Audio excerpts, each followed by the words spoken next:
In the 70s, there was a mathematician who made a square-wheeled bicycle and showed that you could roll it on a particular type of track that's got kind of humps in it.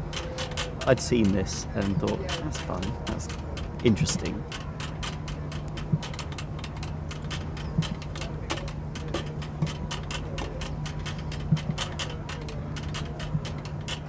I'd been to a museum in New York with my kids, and I think it must have been before we talked about this, in this thing where you roll a square across a curved track, and they'd ridden these tricycles. The kids had ridden these tricycles on this bumpy track, so I knew it was possible.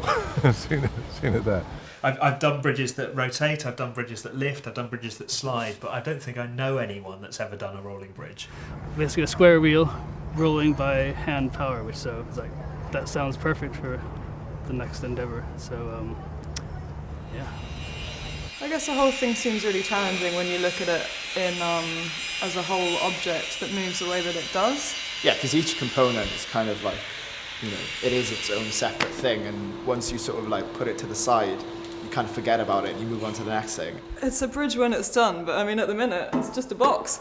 So or boxes. We can do that, it's easy. Yeah.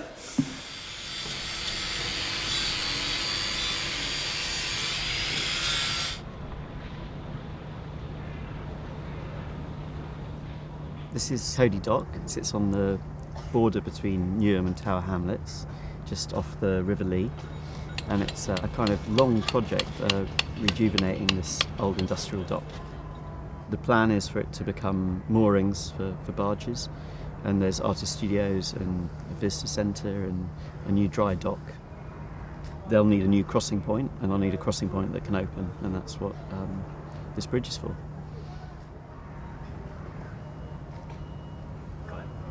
When I started designing this project, I went and spent a week or so helping a friend move a boat on the canal, and we went through a lot of locks, and I was really enjoying these Victorian infrastructures and how kind of low-tech but also smart they were in the way that they moved, manual, kind of hands-on thing, and thought, there must be a way we can do a bridge that kind of references that kind of gets back to that a little bit.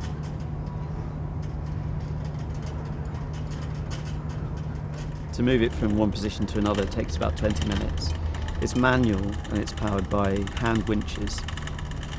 It was important for us to have that manual aspect, partly because I think it's a very low energy solution in terms of you're not relying on external power sources, and partly because there's a way in which that simplifies things.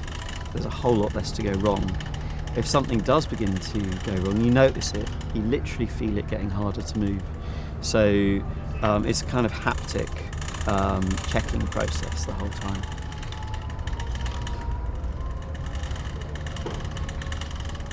There's something very nice about being able to look at the thing, even in a stationary position, and kind of be able to read something about how it works. Everything's on show, the winches are on show, the track's on show. And if you've got your head screwed on, you can kind of follow the logic of how this is going to work. Some people will know, some people will get it, and some people will have to wait and see.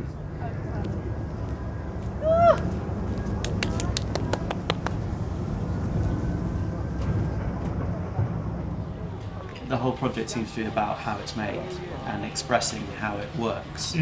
In its construction and in its movement. And which is quite refreshing for us as well, in that you have an object that takes the craft skills and understands the craft skills of the people that work downstairs and work in the workshop, and really shows that off as well. I think it's true to its Victorian precedents, isn't it? It has that aesthetic of there is a purpose to these elements.